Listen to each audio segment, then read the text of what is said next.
Hey there, my friend. Welcome back. This morning while I was making a cup of coffee in my kitchen, something really interesting came to my mind.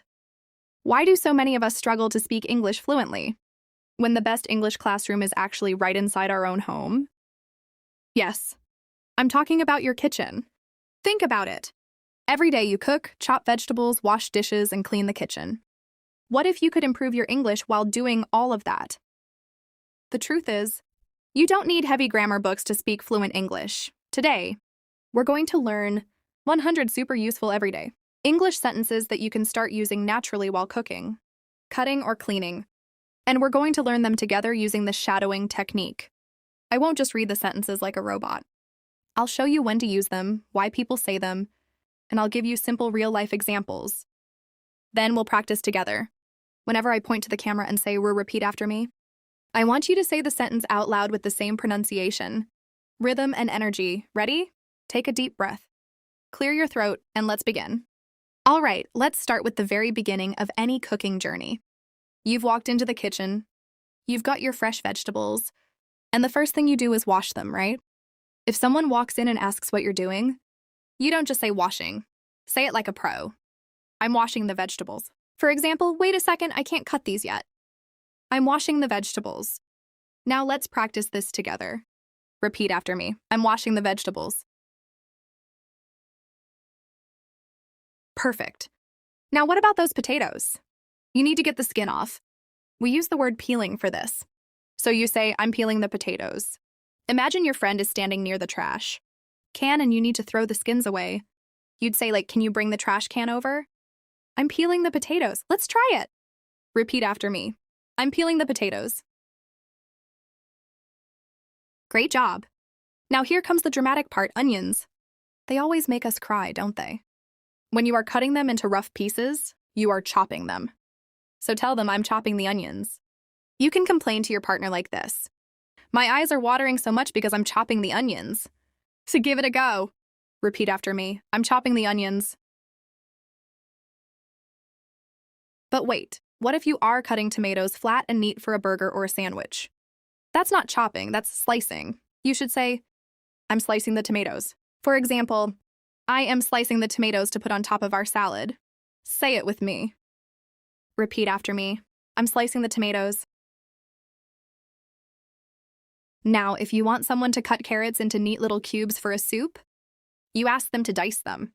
Tell them, dice the carrots into small pieces. To make sure they cook fast, dice the carrots into small pieces. Your turn. Repeat after me. Dice the carrots into small pieces. All right, what about garlic? We usually chop garlic into super tiny, almost invisible pieces.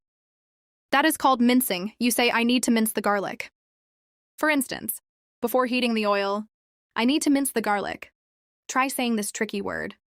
Repeat after me. I need to mince the garlic. Moving on to ginger. If you are making some nice milk tea, you don't chop ginger, you smash it. We say crush, so ask your brother or sister, crush the ginger, please. The tea water is bubbling, so crush the ginger, please. Let's hear it. Repeat after me. Crush the ginger, please. Who doesn't love cheese on pasta, right? When you rub cheese against a metal tool to shred it, you grate it. You tell someone, grate some cheese over the pasta. Just like the meal is ready, just grate some cheese over the pasta. Say it out loud. Repeat after me. Grate some cheese over the pasta. Next up, let's add some sourness. When you press a lemon to get the juice out, you are squeezing it. Say, I'm squeezing a lemon. For example, I'm squeezing a lemon over the grilled chicken for extra flavor. Your turn. Repeat after me. I'm squeezing a lemon. Okay, the rice is boiling and it's fully cooked. You need to throw away the hot water. We call this draining the water. Tell someone, drain the water from the rice. The rice is fully cooked. So go ahead and drain the water from the rice. Let's practice. Repeat after me. Drain the water from the rice. Before we cook lentils or dal, we usually let them sit in water to soften. This is soaking. You say, soak the lentils in water. For example, before we start cooking the curry, soak the lentils in water for an hour. Go ahead. Repeat after me. Soak the lentils in water. Now let's put the pan on the stove. If you are using butter, you want it to go liquid. That's melting. Say, melt the butter in the pan. For instance, turn on the stove and melt the butter in the pan first. Speak it clearly. Repeat after me, melt the butter in the pan. Making an omelet? You need to mix those eggs fast to get air inside so it becomes fluffy. We say beating the eggs. Say, beat the eggs until they are fluffy. Like, if you want a soft omelet, beat the eggs until they are fluffy. Let's try. Repeat after me. Beat the eggs until they are fluffy. If you want your chicken to be super juicy and packed with spices, you have to let it sit in the spice mix. This is marinating. Tell your helper, marinate the chicken for an hour. Like, put it in the fridge and let us marinate the chicken for an hour. Your turn. Repeat after me. Marinate the chicken for an hour. Let's talk about making bread or roti. You have to mix flour and water and press it with your hands. That's kneading the dough. Note that the K is silent here. You say knead the dough gently. Like, don't use too much pressure. Just knead the dough gently. Let's hear you say it. Repeat after me. Knead the dough gently. Once the dough is ready, you use a rolling pin to make round rotis. This is rolling out. Say roll out the flatbreads. For example, the pan is hot. So I will start to roll out the flatbreads now. Say it with me. Repeat after me. Roll out the flatbreads. Now, if you want your curry to taste like restaurant-style food, you shouldn't use packaged spices. You should crush them yourself. Say grind the spices. For example, the curry tastes best when we grind the spices fresh. Let's practice. Repeat after me. Grind the spices. To add that beautiful green finishing touch to your dish, you need to cut some fresh cilantro. Say, chop the coriander leaves. Like, while the fish cooks, I will chop the coriander leaves. Try this one. Repeat after me. Chop the coriander leaves. If you are baking a cake, you want to make sure there are no lumps in your flour. You pass it through a net or sieve. That is sifting. Say, sift the flour before baking. For example, to keep the cake smooth, make sure you sift the flour before baking. Say it out loud. Repeat after me. Sift the flour before baking. Lastly, for prep, if you are making kebabs, you have to put the meat pieces onto sticks or skewers.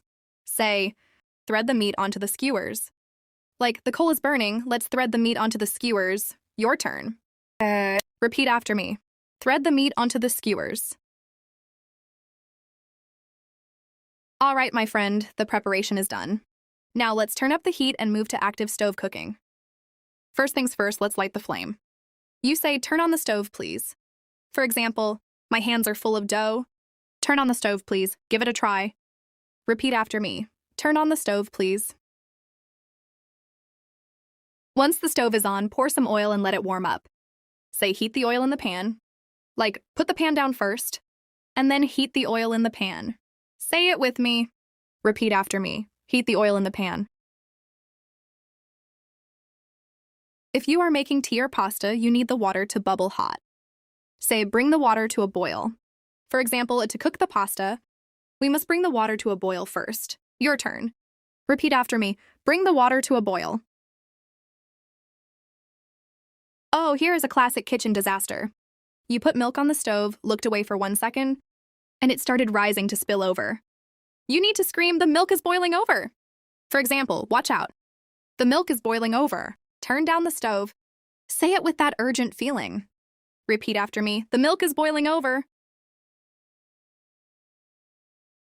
When cooking something delicate on a high flame, you have to keep mixing it so it doesn't burn. We say, stir the curry constantly. Like, the fire is high, so you need to stir the curry constantly. Let's hear it.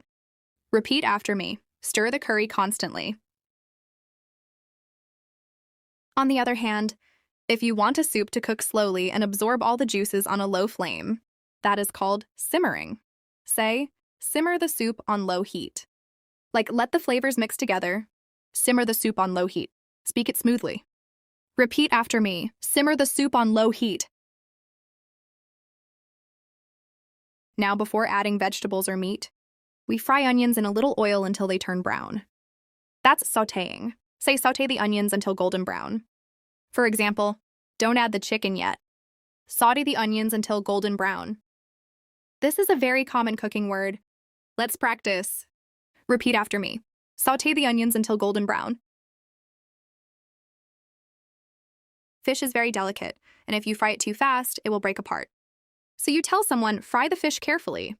For example, the skin is sticking to the pan, so fry the fish carefully. Let's try. Repeat after me. Fry the fish carefully. If you want perfect hard-boiled eggs, you need a timer. Say, boil the eggs for 10 minutes. Like, if you want them hard-boiled, boil the eggs for 10 minutes. Go ahead. Repeat after me. Boil the eggs for 10 minutes. For a healthier meal, you can cook your greens using steam instead of frying them in oil. Say, steam the vegetables. For example, instead of frying, let's steam the vegetables tonight. Say it clearly. Repeat after me. Steam the vegetables. If you are making a crunchy peanut snack, you fry them in a dry pan without any oil. That's roasting. Say, roast the peanuts. Like, to make the dry snack crunchier, let's roast the peanuts. Your turn. Repeat after me. Roast the peanuts. If the meat is cooking too slowly, you want to trap the steam inside. Say, cover the pan with a lid. For instance, the meat is taking too long to cook. Cover the pan with a lid. Practice this. Repeat after me. Cover the pan with a lid. Uh-oh, the food is starting to stick to the bottom. You need to lower the flame. Say, turn down the heat. Like, the gravy is burning at the bottom. Quick, turn down the heat. Say it quickly. Repeat after me. Turn down the heat. But what if the water is taking forever to boil? You need a bigger flame. Say, turn up the heat a bit. Like, it's taking too long to boil, turn up the heat a bit. Let's hear it. Repeat after me. Turn up the heat a bit. If you are making crispy restaurant-style chicken wings, you need to dip them completely in hot oil. That is deep frying. Say, deep fry the chicken wings. For example, to make them taste like a restaurant. Deep fry the chicken wings. Say it out loud. Repeat after me. Deep fry the chicken wings. When making barbecue or kebabs on a grill, you want to manage the temperature. Say, grill the kebabs on medium heat.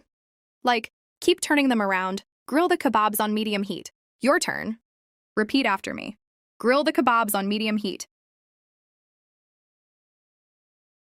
Here's another annoying situation. You throw wet meat into hot oil, and droplets of hot oil start jumping out of the pan. Say, the oil is splattering everywhere. For example, step back from the pan. The oil is splattering everywhere. Try saying this useful line. Repeat after me. The oil is splattering everywhere. If the potatoes are still slightly hard, you don't want to shut off the stove just yet. Say, let it cook for 5 more minutes. Like, the potatoes are still slightly hard. Let it cook for 5 more minutes. Let's practice. Repeat after me. Let it cook for 5 more minutes. When making a pancake or paratha, once one side is golden, you have to turn it to the other side. Say, flip the pancake over. Like, it has bubbles on the surface. Now flip the pancake over. Say it with me. Repeat after me. Flip the pancake over. Finally, the dish is fully cooked and smelling fantastic. It's time to shut off the flame. Say, turn off the gas. For example, the soup is boiling nicely, you can turn off the gas. Let's close this part. Repeat after me. Turn off the gas. Great work!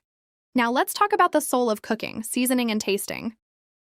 This is where we adjust the flavors. Imagine the dish is almost ready, but it needs just a tiny bit of salt. You pick up a small amount with your fingers. That is a pinch. Say, add a pinch of salt. Like, the flavor is almost perfect, just add a pinch of salt. Go ahead. Repeat after me. Add a pinch of salt. What if you tasted a spoonful of the gravy and it felt completely plain? You say the curry needs more salt. For example, I just tried a spoonful, and the curry needs more salt. Say it naturally. Repeat after me. The curry needs more salt. Before you serve the food to guests, you might want your husband, wife, or friend to check the taste. Say, taste the soup and let me know. Like, I just added some black pepper. Taste the soup and let me know. Try this. Repeat after me. Taste the soup and let me know. And when they taste it and it is absolutely perfect, you want them to praise you. They should say, it tastes absolutely delicious. For example, you did an amazing job with this pasta. It tastes absolutely delicious. Say it with a big smile. Repeat after me. It tastes absolutely delicious. But what if you use too many chilies and your mouth is burning? You say, it's a bit too spicy for me. Like, I need to drink some water. It's a bit too spicy for me. Let's hear it. Repeat after me. It's a bit too spicy for me. To give fried fish or barbecue a nice tangy kick, you can add some lime juice. Say, squeeze some lime juice on top. Like, to make the kebabs taste fresh, squeeze some lime juice on top. Practice this. Repeat after me. Squeeze some lime juice on top. When serving a fried egg or soup, a little sprinkle of pepper makes it look and taste great. Say, sprinkle some black pepper. For example, before eating your fried eggs, sprinkle some black pepper on them. Your turn. Repeat after me. Sprinkle some black pepper. Sometimes if a tomato sauce is too sour, a secret trick is to add a tiny bit of sugar to balance it. Say, add a teaspoon of sugar. Like, the tomato gravy is too sour, so add a teaspoon of sugar. Let's say it. Repeat after me. Add a teaspoon of sugar. When the salt, sourness, and heat in your dish are all completely perfect, you can say, the spices are perfectly balanced. For example, this sauce is wonderful. The spices are perfectly balanced. Try this elegant sentence. Repeat after me. The spices are perfectly balanced. When you walk into a kitchen and the aroma of garlic, bread or chicken roast fills the air, you can't help but say, it smells amazing. Like, I can smell the garlic bread from my room. It smells amazing. Say it with joy. Repeat after me. It smells amazing. But pronounced. If you are cooking for children or guests who don't eat fiery food, you warn the cook, don't add too much chili. For example, my throat is a bit sore today, so don't add too much chili. Let's try. Repeat after me. Don't add too much chili. But what if the food has absolutely no flavor, no salt, and no spice? We call that bland. Say, this dish is too bland. For example, I can't taste any salt or pepper. This dish is too bland. Learn this word. Repeat after me. This dish is too bland. If your fried rice or chow mein tastes a little plain, you can drizzle some dark sauce over it. Say, pour some soy sauce over it. Like, if your noodles taste plain, pour some soy sauce over it. Practice this. Repeat after me. Pour some soy sauce over it. Before bringing the dish to the table, you want to make it look beautiful with some fresh cilantro or parsley. That is garnishing. Say, garnish with fresh herbs. For example, once the soup is in the bowl, garnish with fresh herbs. Speak it nicely. Repeat after me. Garnish with fresh herbs. As your sauce boils, the water evaporates and it becomes thick. Say, the gravy is getting thick. Like, let's turn down the heat now. The gravy is getting thick. Say it with me. Repeat after me. The gravy is getting thick. You can easily use garlic powder for a quick flavor. Say, let's season it with garlic powder. For instance, since we don't have fresh cloves, let's season it with garlic powder. Let's hear it. Repeat after me. Let's season it with garlic powder. If you are making chocolate sauce, you put the chocolate in a bowl and melt it. Say, melt the chocolate in a bowl. For instance, for the chocolate sauce, melt the chocolate in a bowl. Your turn. Repeat after me. Melt the chocolate in a bowl. Before baking, you need to beat your liquid mix or batter thoroughly so it is perfectly smooth. Say, whisk the batter thoroughly. Like, to get rid of all the flour lumps. Whisk the batter thoroughly. Let's practice. Repeat after me. Whisk the batter thoroughly. To make sure brownies or cakes release easily, we place a sheet of paper inside the pan. Say, line the pan with baking paper. For example, before pouring the brownie mix, line the pan with baking paper. Say it out loud. Repeat after me. Line the pan with baking paper. For cold desserts like pudding or gelatin, you need to keep them cold so they become firm. That is setting. Say, keep it in the fridge to set. Like once the pudding is in the bowls, keep it in the fridge to set. Give it a try. Repeat after me. Keep it in the fridge to set. Here's a common mistake. Opening the oven door too often because you are excited. The hot air escapes and the cake sinks. Say, don't open the oven door too often. For example, the heat will escape and ruin the cake. Don't open the oven door too often. Say it. Repeat after me. Don't open the oven door too often. When baking, a few minutes can make the difference between a perfect cake and a burnt one. Say, set the kitchen timer for 15 minutes. For example, the cookies are in. Set the kitchen timer for 15 minutes. Let's practice. Repeat after me. Set the kitchen timer for 15 minutes. When you take a pie out of the oven and the top, crust looks beautifully golden brown. You praise it. Say, the crust is beautifully golden. Like, the bread is done. Look, the crust is beautifully golden. Say it with a smile. Repeat after me. The crust is beautifully golden. If you have frozen chicken or beef in the freezer, you cannot cook it directly. You must let the ice melt off. This is called thawing. Say, thaw the frozen meat before cooking. For example, don't put it in hot oil yet. Thaw the frozen meat before cooking. This is a very important word. Try saying it. Repeat after me. Thaw the frozen meat before cooking. If you have leftover curry from yesterday and want a quick lunch, you warm it up. Say, warm up the leftovers in the microwave. Like, if you are hungry, you can warm up the leftovers in the microwave. Your turn. Repeat after me. Warm up the leftovers in the microwave. Lastly, when making yeast bread, yeast needs comfortable warm water to start growing. Say, the yeast needs warm water to activate. For example, don't use boiling water or ice water. The yeast needs warm water to activate. Let's say this together. Repeat after me. The yeast needs warm water to activate. Wow, we have made it to the final stretch. The food is cooked, it smells incredible. And now it is time for my favorite part, serving the food and cleaning up the kitchen. When the food is fully ready, you shout out to your family or roommates, dinner is ready. Like, turn off your computers, everyone. Dinner is ready. Say it loud and proud. Repeat after me. Dinner is ready. Before eating, you need to arrange the plates, cups, and spoons on the table. Say, let's set the table. For instance, the curry is on the tray, so let's set the table. Try this. Repeat after me. Let's set the table. Pronounced, let's set the table. Hot food always tastes the best. You don't want it to get cold. Say, serve the food while it's hot. Like, don't wait for everyone, serve the food while it's hot. Your turn. Repeat after me. Serve the food while it's hot. It is always polite to make sure everyone has water before they start eating. Say, pour some water into the glasses. For example, the pitcher is next to you. Can you pour some water into the glasses? I say it naturally. Repeat after me. Pour some water into the glasses. Pronounced, pour some water into the glasses. If your food needs a little more salt at the table, you ask someone nearby to pass the salt container. Say, pass me the salt shaker, please. Like my soup is a little bit bland. Pass me the salt shaker, please. Ask nicely. Repeat after me. Pass me the salt shaker, please.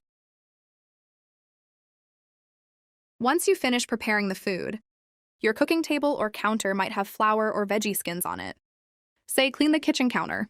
For example, after you finish chopping the vegetables, clean the kitchen counter. Let's practice. Repeat after me. Clean the kitchen counter. When everyone finishes eating, you don't want plates left on the dining table. Say, put the dirty dishes in the sink. Like, don't leave your plates here. Put the dirty dishes in the sink. Say it clearly. Repeat after me. Put the dirty dishes in the sink. You don't just rinse greasy plates with water. You must use dish soap. Say, wash the plates with soap. For example, don't just rinse them with water. Wash the plates with soap. Your turn. Repeat after me. Wash the plates with soap. If some water or curry spills on the table during dinner, you clean it up. Say, wipe the table with a cloth. Like, the kids spilled some rice. Can you wipe the table with a cloth? Try saying this. Repeat after me. Wipe the table with a cloth. If there are crumbs or salt dropped on the floor, you need a broom to clean it. Say, sweep the kitchen floor. For instance, the flour fell during baking. Let's sweep the kitchen floor. Speak it out. Repeat after me. Sweep the kitchen floor. When the kitchen trash bin is full and starting to smell bad, you ask someone to take it out. Say, take out the trash, please. Like, the bin is smelling bad, take out the trash, please. Let's hear it. Repeat after me. Take out the trash, please. If you have extra food left over after dinner, you don't leave it on the counter overnight. Say, store the leftovers in the fridge. For example, don't leave the beef out overnight. Store the leftovers in the fridge. Say it with me. Repeat after me. Store the leftovers in the fridge. If you are leaving some cake or fruit on the counter, you want to cover it so flies don't get on it. Say, cover the food with a lid. Like, before you walk away, cover the food with a lid. Practice this. Repeat after me. Cover the food with a lid. When everything is completely clean, washed and swept, you take a deep breath and say, the kitchen smells so clean now. For example, thanks for helping me wash up. The kitchen smells so clean now. Say it with relief. Repeat after me. The kitchen smells so clean now. Before sitting down to eat, it is always a good hygiene rule to clean your hands. Say, wash your hands before eating. Like, go to the sink and wash your hands before eating. Your turn. Repeat after me. Wash your hands before eating. Pronounced, wash your hands before eating. Before starting to cook a messy recipe, you wear a protective cloth over your clothes. That is an apron. Say, put on your apron. For example, the sauce is splashing, so put on your apron. Let's practice. Repeat after me. Put on your apron. After washing plates, you don't put them back in the wooden cabinet wet. You dry them. Say, dry the dishes with a towel. Like, don't stack them wet. Dry the dishes with a towel first. Say it clearly. Repeat after me. Dry the dishes with a towel. When you are looking for a pan to cook eggs, you ask, where is the frying pan? For example, I want to fry some garlic bread. Where is the frying pan? Try this simple question. Repeat after me. Where is the frying pan? When you are the last person leaving the kitchen at night, you turn off the electricity. Say, turn off the kitchen lights. Like, we are going to sleep now. Turn off the kitchen lights. Let's say it. Repeat after me. Turn off the kitchen lights. And finally, after eating a spectacular dinner with your family, you want to thank the chef with a wonderful compliment. Say, that was a wonderful meal. For example, thank you so much for cooking. That was a wonderful meal. Say it with a warm heart. Repeat after me. That was a wonderful meal. Wow, look at you. We just went through 100 kitchen English sentences together. You didn't just read them, you spoke them. You heard them and you practiced them. That is how you build real muscle memory. I am so incredibly proud of you for staying with me until the very end. The next time you step into your kitchen, I don't want you thinking in your native language. I want you to look around and say these lines out loud. If you enjoyed learning with me today, make sure to hit that like button, subscribe, and share this with a friend who wants to improve their English. Keep practicing, believe in yourself, and I will see you in our next lesson. Happy cooking and happy learning!